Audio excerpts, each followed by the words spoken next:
ইরানের বিরুদ্ধে সামরিক অভিযান গুটিয়ে আনার ইঙ্গিত দিয়েছেন মার্কিন প্রেসিডেন্ট ডোনাল্ড ট্রাম্প।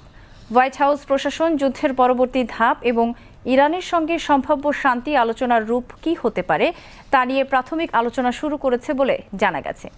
এদিকে অগ্নিকাণ্ড সহ সেনাদের মনোবল ধসের কারণে রণক্ষেত্র থেকে সরে গেছে মার্কিন রণতরী জেরাল্ড ফোর্ড।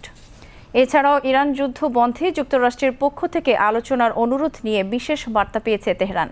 সরাসরি নয়, বরং কয়েকটি বন্ধু রাষ্ট্রের মাধ্যমে ওয়াশিংটন এই আলোচনার অনুরোধ পাঠিয়েছে বলে জানিয়েছে ইরান। বিস্তারিত জাকিয়া জামান আনিকার ডেস্ক রিপোর্টে।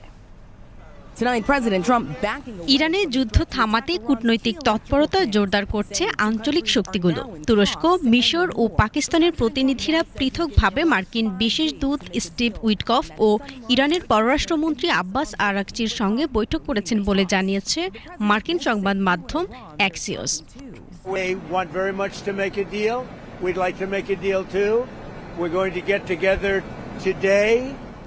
নিজের social media platform truth social এক পোস্টে ট্রাম্প বলেন, গত 2 দিনে যুক্তরাষ্ট্র ও ইরানের মধ্যে অত্যন্ত চমৎকার ও ফলপ্রসূ আলোচনা হয়েছে। এরপর ইরানের বিদ্যুৎ কেন্দ্র ও জ্বালানি অবকাঠামোতে হামলা স্থগিতের নির্দেশ দিয়েছেন বলেও জানান তিনি।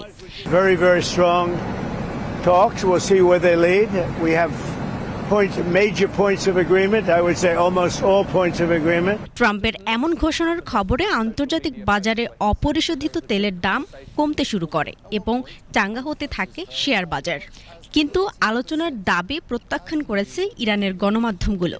ইরানের রাষ্ট্রীয় ও আধা সরকারি সংবাদ মাধ্যমগুলো জানায়, ওয়াশিংটনের সঙ্গে তেহরানের কোনো ধরনের আলোচনা বা যোগাযোগ হয়নি। ট্রাম্পের এই বক্তব্য মূলত বিশ্ববাজারে জ্বালানি তেলের দাম কমানোর একটি অপকৌশল এবং তার সামরিক পরিকল্পনা বাস্তবায়নের জন্য সময়ক্ষেপণ।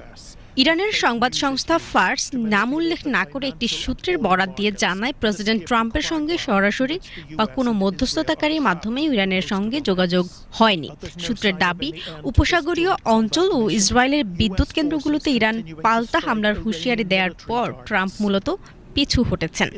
তবে ইরানের বিরুদ্ধে চলমান উত্তেজনা প্রশমনে তুরস্ক, মিশর ও পাকিস্তানের প্রতিনিধিরা পৃথকভাবে যুক্তরাষ্ট্র ও ইরানের সঙ্গে আলোচনা করেছেন বলে জানিয়েছে মার্কিন সংবাদ মাধ্যম। ইরানের পররাষ্ট্র মন্ত্রণালয় থেকে জানানো হয়েছে, উত্তেজনা কমানোর জন্য উদ্যোগ নেওয়া হয়েছে এবং তেহরান চায় যুদ্ধ শুরু করা পক্ষ হিসেবে ওয়াশিংটন যেন এতে সরাসরি অংশগ্রহণ করে।